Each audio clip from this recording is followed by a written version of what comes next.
Nous étudions ici l'un des cas les plus simples, mais aussi les plus importants, les équations différentielles linéaires du premier ordre. On commence par les équations du type y' égale a fois y, puis y' égale a de x fois y, et enfin y' égale a de x fois y plus b de x. On termine par le théorème de Cauchy-Lipschitz, la notion de courbe intégrale et des exemples.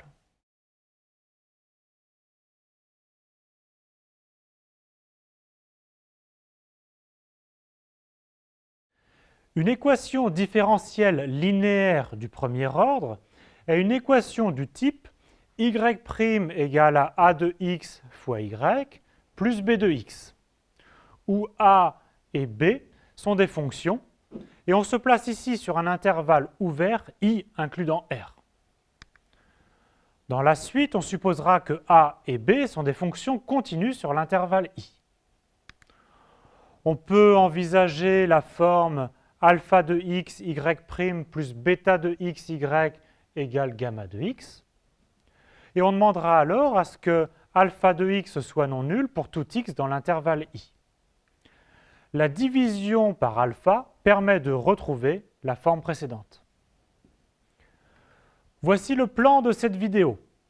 On commence par résoudre le cas où a est une constante et b est nul. Puis a sera une fonction et b sera encore nul. Et on termine par le cas général où a et b sont deux fonctions.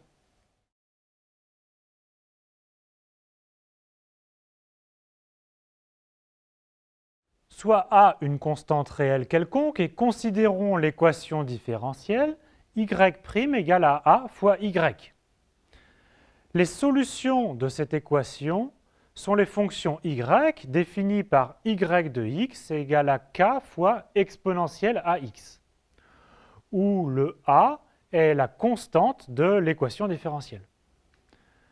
Par contre, la constante k est une constante réelle quelconque. Voici un petit exemple. On souhaite résoudre l'équation différentielle 3y' moins 5y égale à 0. On écrit cette équation sous la forme y' égale à 5 tiers de y, qui est bien de cette forme-là. Ces solutions sont donc les y de x est égal à k fois exponentielle 5 tiers de x, et ceci quelle que soit la constante k réelle. Ce théorème peut aussi s'interpréter ainsi. Si y0 est une solution non identiquement nulle de cette équation différentielle, alors toutes les autres solutions, y, sont des multiples de y0.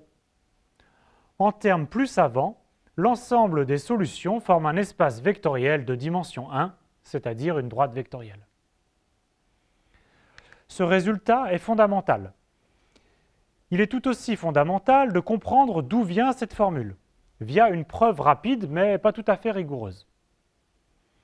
On réécrit l'équation différentielle sous la forme y' divisé par y est égal à a, que l'on intègre à gauche et à droite pour trouver log de valeur absolue de y de x est égal à ax plus une constante b. On compose par l'exponentielle des deux côtés pour obtenir que valeur absolue de y de x est égale à exponentielle de ax plus b, c'est-à-dire exponentielle de ax fois exponentielle de b. Autrement dit, y de x est égal à plus ou moins exponentielle b fois exponentielle ax. Et en posant k égale à plus ou moins exponentielle b, on obtient les solutions non nulles cherchées. Nous verrons une preuve plus rigoureuse juste après.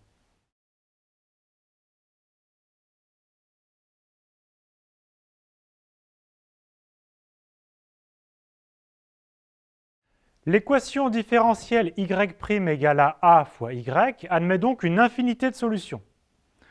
Voici les graphes des solutions.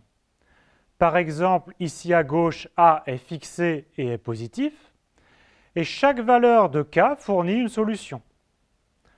À droite, a est fixé et est négatif, il y a aussi une infinité de solutions.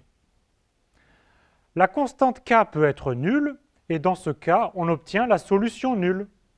y est égal à 0 sur R, qui est une solution évidente de l'équation différentielle.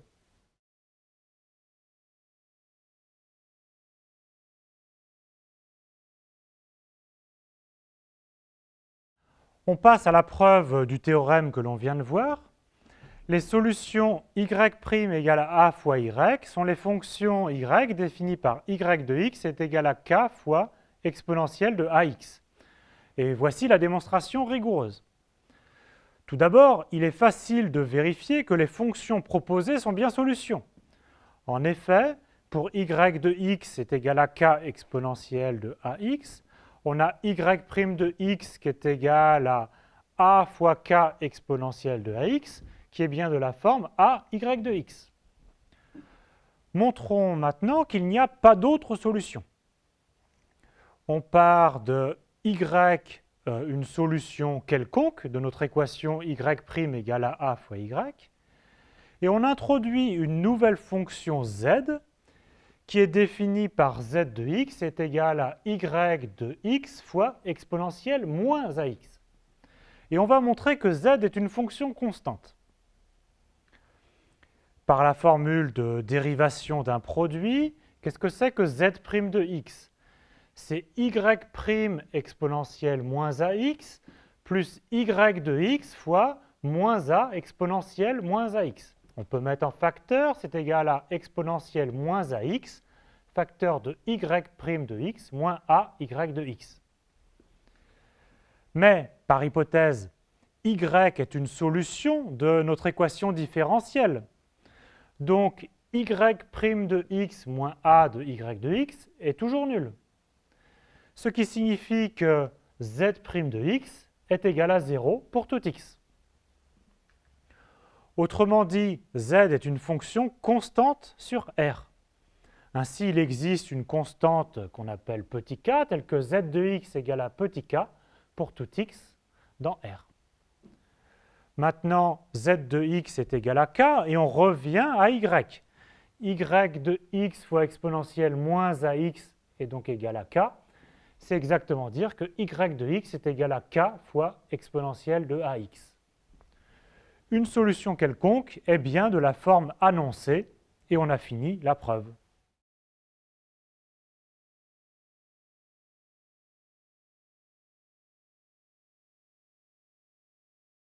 Le théorème suivant affirme que lorsque petit a est une fonction, résoudre l'équation différentielle y' égale à petit a de x fois y revient à déterminer une primitive grand A de petit a, ce qui n'est pas toujours possible explicitement. Voici l'énoncé. Théorème, soit petit a de i dans R une fonction continue, soit grand A de i dans R une primitive de petit a, et soit l'équation différentielle y' égale à a de x fois y. Alors, les solutions de cette équation différentielle sont les fonctions y définies par y de x est égal à k fois exponentielle de grand A de x, où k est une constante réelle quelconque. Notez bien ici que c'est grand A de x dans l'exponentielle. On retrouve en prime le théorème précédent. Si petit a de x est égal à petit a, une constante, alors une primitive de grand A de x, c'est petit a fois x.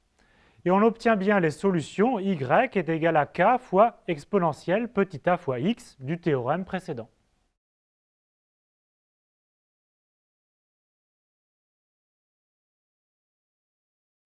Reprenons le théorème. Les solutions de y' égale a de x fois y sont les y de x est égal à k fois exponentielle de grand A de x. Voici une preuve rapide de ce théorème. On écrit l'équation différentielle sous la forme y' sur y est égal à petit a de x, et on intègre des deux côtés. Log de valeur absolue de y de x est égal à grand A de x plus une constante. Et je vous rappelle que grand A de x est une primitive de petit a de x. On prend l'exponentielle à gauche et à droite, on obtient valeur absolue de y de x égale à exponentielle de grand A de x plus b. Ce qui donne y de x égale à plus ou moins exponentielle b exponentielle de grand A de x. C'est-à-dire y de x est égal à une constante fois exponentielle de grand A de x. Il faut en plus ajouter la solution nulle pour obtenir le théorème. Voici un exemple. Comment résoudre l'équation différentielle x carré y' est égal à y? Alors déjà, on se place sur l'intervalle i+, qui est l'intervalle ouvert 0 plus l'infini, ou bien sur l'intervalle i-, qui est l'intervalle ouvert moins l'infini 0. L'équation devient alors y' égale à 1 sur x carré y, qu'on peut aussi écrire sous la forme y' sur y est égal à 1 sur x carré pour se ramener à cette forme-là. Et donc ici, petit a de x est en fait 1 sur x carré, dont on connaît une primitive. Une primitive, c'est grand A de x est égal à moins 1 sur x.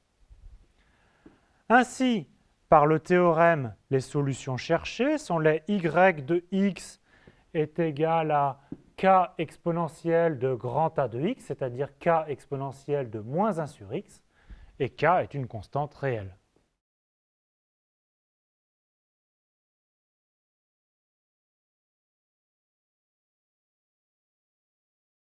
Il nous reste le cas général de l'équation différentielle linéaire d'ordre 1, mais avec second membre.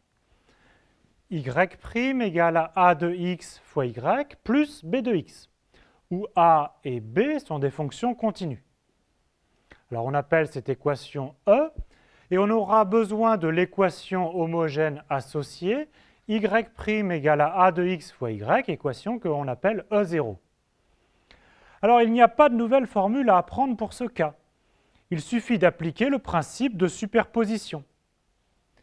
Les solutions de E s'obtiennent en ajoutant à une solution particulière de E les solutions de E0.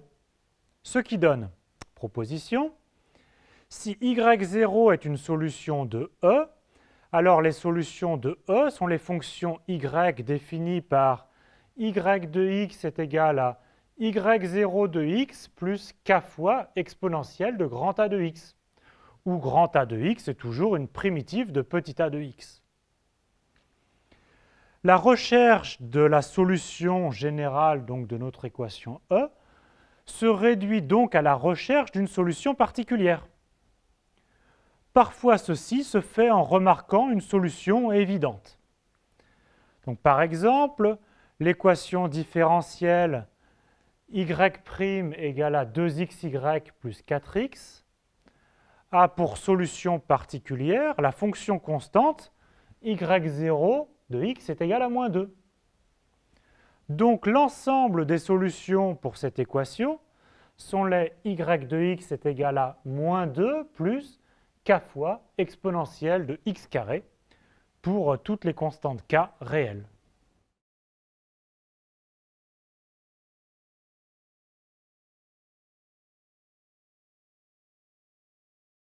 Voici la méthode de variation de la constante.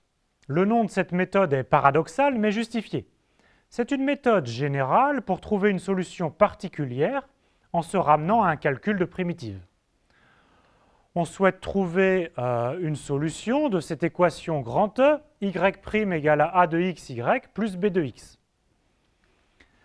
La solution générale de l'équation sans second membre, c'est-à-dire l'équation y' égale à a de x fois y, est donnée par y de x égale à k fois exponentielle grand A de x, avec k une constante réelle. La méthode de variation de la constante consiste à chercher une solution particulière sous la forme y0 de x égale à k de x fois exponentielle grand A de x, où k est maintenant une fonction à déterminer. Alors, pour la déterminer, on commence d'abord par calculer la dérivée de y0. Alors, on rappelle que la dérivée de grand A, c'est petit a, et donc on a que la dérivée y0', c'est petit a de x fois k de x exponentielle grand A de x plus k' de x exponentielle grand A de x, ce qui vaut encore a de x y0 plus k' de x exponentielle grand A de x. Alors on peut réécrire ça sous la forme y0' moins a de x fois y0 est égal à k' de x exponentielle grand A de x. Et on veut que y0 soit solution de l'équation grand E, y' égale à a de x, y plus b de x.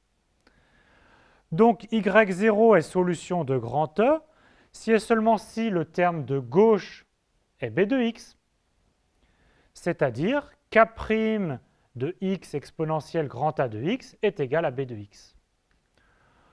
Autrement dit, k' de x doit être égal à b de x fois exponentielle de moins grand A de x.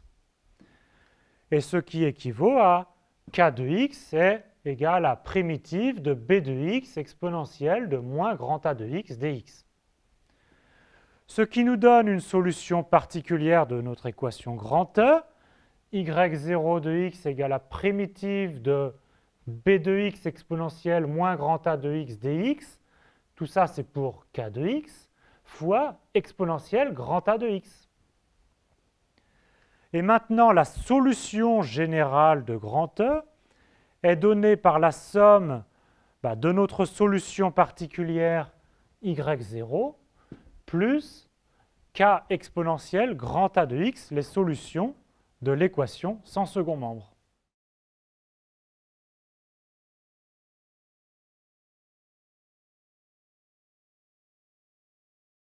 Voyons comment fonctionne la méthode de variation de la constante sur un exemple. On souhaite résoudre l'équation différentielle y' plus y égale à exponentielle x plus 1. On commence par résoudre l'équation homogène y' égale à moins y. Les solutions sont les y de x est égal à k fois exponentielle moins x, où k est une constante réelle.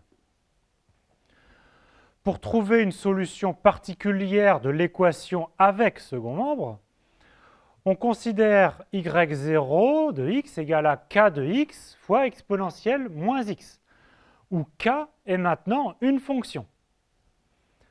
On doit trouver k de x afin que y0 vérifie l'équation différentielle y' plus y égale à exponentielle x plus 1. Donc que y0 soit solution de l'équation différentielle. Cela signifie que y0' plus y0 est égal à exponentielle x plus 1. Donc c'est équivalent à k' de x exponentielle moins x moins k de x exponentielle moins x plus y0, donc plus k de x exponentielle moins x, toujours égal à exponentielle x plus 1. Alors cela se simplifie. Et en fait, cela doit toujours se simplifier. Et donc, c'est équivalent à k' de x exponentielle moins x égale à exponentielle x plus 1. Donc, cela s'écrit de cette façon. K' de x égale à exponentielle 2x plus exponentielle x. Et en intégrant, on obtient que k de x est égal à 1/2 de exponentielle 2x plus exponentielle x plus une constante. Alors, on choisit par exemple cette constante est égale à 0, en fait n'importe quelle valeur convient, et nous tenons notre solution particulière.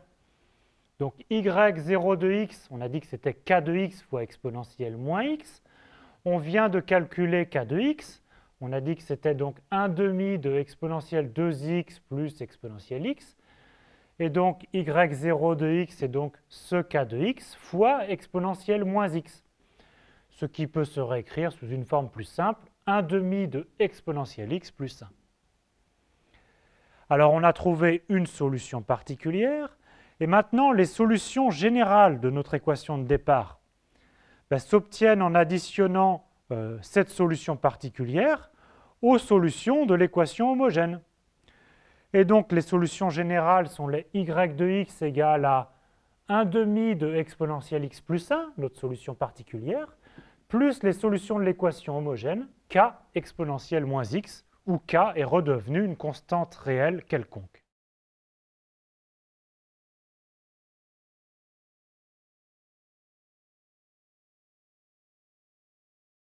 Voici l'énoncé du théorème de Cauchy-Lipschitz dans le cas des équations différentielles linéaires du premier ordre.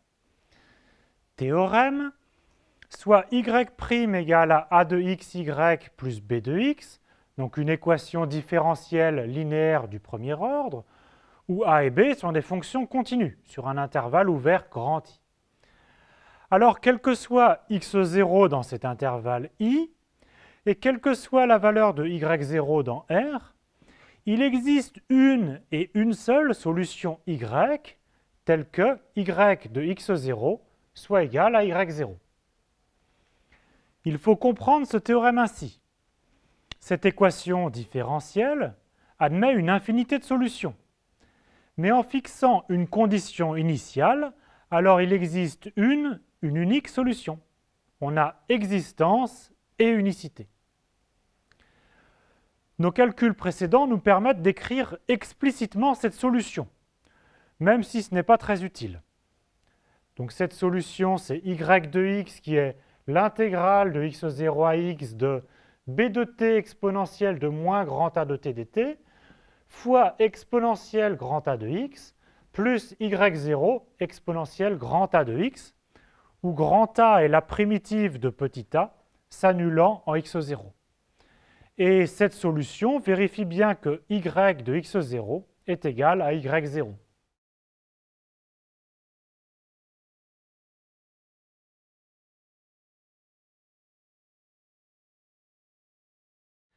Illustrons le théorème de Cauchy-Lipschitz par un exemple. Quelle est la fonction y qui vérifie l'équation différentielle y' plus y égale à exponentielle x plus 1 et en plus la condition que y de 1 soit égal à 2. Alors, nous avons déjà trouvé toutes les solutions de cette équation dans l'exemple précédent. Ce sont les y de x qui était égal à 1 demi d'exponentielle x plus 1 plus k fois exponentielle moins x, où k était une constante réelle. Nous allons déterminer la constante k afin que la condition initiale y de 1 égale 2 soit vérifiée. Donc y de 1 est égal à 2. C'est équivalent à ce que 1 demi de exponentielle de 1 plus k fois exponentielle de moins 1 soit égal à 2. Donc c'est k sur e égale à 1 moins e sur 2. Et donc k est égal à e moins e carré sur 2. On a trouvé k, et donc la solution cherchée, c'est quoi? C'est y de x est égal à 1 demi d'exponentielle x plus 1 plus k, mais k c'est e moins e carré sur 2 fois exponentielle x. Et c'est la seule solution.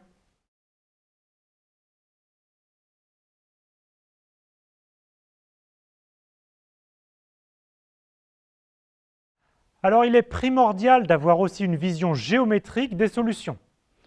Une courbe intégrale d'une équation différentielle E est le graphe d'une solution de E.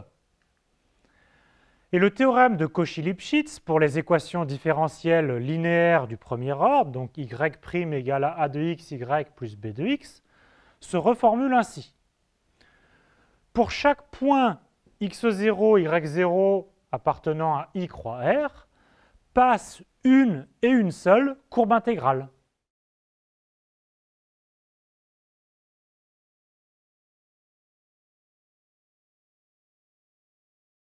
Illustrons cette notion de courbe intégrale avec l'équation différentielle y' plus y est égal à x. Alors on sait résoudre cette équation et on trouve que les solutions sont les y de x est égal à x moins 1 plus k exponentielle moins x, avec une solution pour chaque réel k. Donc pour chaque k, on trace le graphe de la fonction et chaque courbe est une courbe intégrale. Le théorème de Cauchy-Lipschitz affirme que pour chaque couple x0, y0, il existe une unique solution y telle que y de x0 soit égal à y0. Géométriquement, cela signifie que pour chaque point x0, y0, il existe une unique courbe intégrale passant par x0, y0.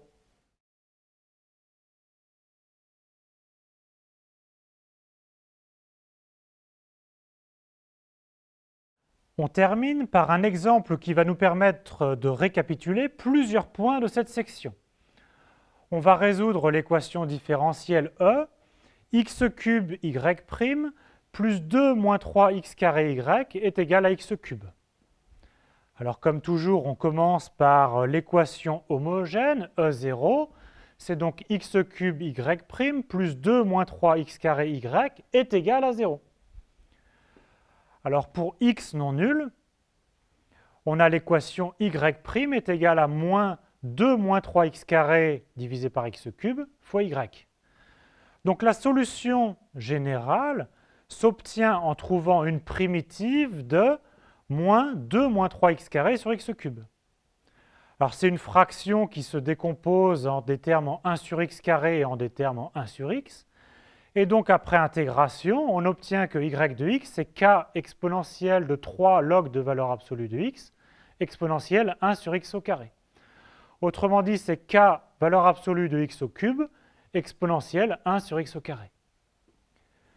Ainsi, la solution générale de l'équation homogène est y de x est égal à k1 x cube exponentielle 1 sur x2, ceci sur l'intervalle ouvert 0 plus l'infini. Et sur l'intervalle ouvert moins l'infini 0, c'est y de x égale à k2 x cube exponentielle 1 sur x2. Attention, à part la solution nulle, les solutions ne sont pas définies sur R. Alors on revient à l'équation avec second membre. Il nous suffit de trouver une seule solution de cette équation, et nous allons la trouver ici par la méthode de variation de la constante. Donc on cherche une solution sous la forme y de x égale à k de x fois x cube exponentielle 1 sur x au carré, c'est-à-dire que k, qui était une constante dans la solution de l'équation homogène, devient ici une fonction à déterminer. Alors en dérivant, en remplaçant dans l'équation différentielle et en simplifiant, on obtient que k' de x fois x cube fois exponentielle de 1 sur x au carré est égal à 1. On intègre pour avoir que k de x est égal à 1 demi de exponentielle de moins 1 sur x carré plus une constante. Et donc on obtient une solution particulière avec par exemple c égale à 0. y0 de x égale à donc k de x fois x cube exponentielle 1 sur x au carré, et on a déterminé k, ce qui se simplifie en 1 demi de x cube. On n'oublie pas de se rassurer en vérifiant que ceci est bien une solution particulière de l'équation. Donc le bilan, sur l'intervalle ouvert 0 plus l'infini, les solutions sont les y de x égale à solution particulière 1 demi de x cube plus solution générale de l'équation homogène k1 x cube exponentielle 1 sur x au carré, k1 étant une constante réelle, et sur moins l'infini 0, y de x égale à 1 demi de x cube plus k2 x cube exponentielle 1 sur x au carré, où k2 est une autre constante réelle.